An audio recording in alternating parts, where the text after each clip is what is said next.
Ainda comemorando a Semana Nacional dos Quadrinhos, a Biblioteca Cidadã convidou o Samicler e o Carlos para uma oficina de desenho com as crianças. Assim como qualquer técnica, a arte de desenhar também se inicia com noções básicas de perspectiva e proporção. E o exercício começou assim: faz um risco aqui, outro ali, e ninguém estava entendendo nada do que estava sendo feito. Ajuda um, confere o trabalho do outro, e a combinação de traços foi fazendo sentido.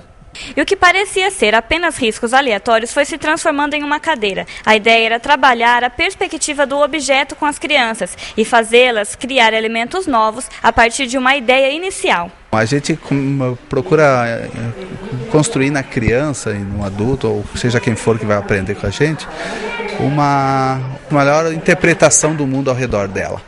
Porque tudo é percepção. Você só vai construir uma imagem a partir do momento que você olhar para ela e parar para perceber ela. Normalmente na nossa mente a gente constrói uma coisa a partir da denominação, olho. Você tem aquela ideia de olho lá e você vai sempre repetir aquela mesma ideia e não consegue sair daquilo.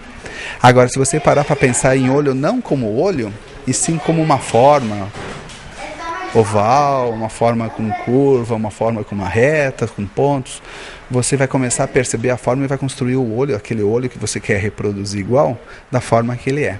O Samicler dá aula de desenhos há cerca de 20 anos. Quando percebeu que desenhar não era só um hobby, ele resolveu levar a coisa a sério e fundou a própria escola, onde trabalha com adultos e crianças em Chapecó, Santa Catarina.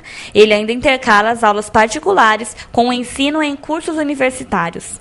Desde pequenininho eu gostava de desenhar, observava meu tio, que ele era pintor de quadro, ele era agricultor, mas ele tinha um amor pela pintura, sabe, que aquilo me contagiou.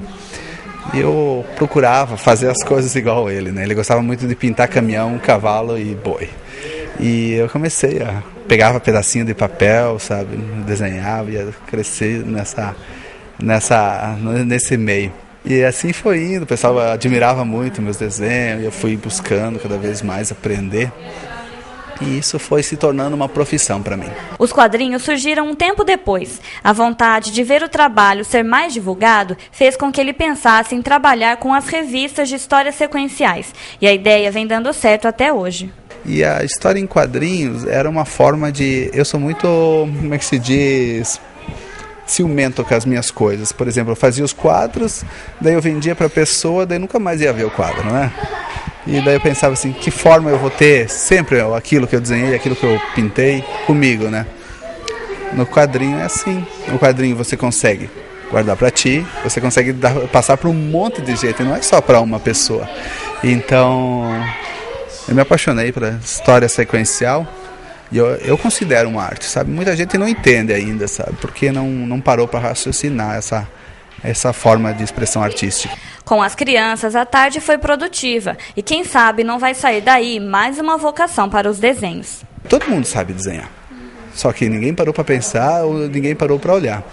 O que eu faço com a pessoa é convencer ela que ela sabe desenhar. E quando ela fica convencida que ela sabe desenhar, ela desenha qualquer coisa.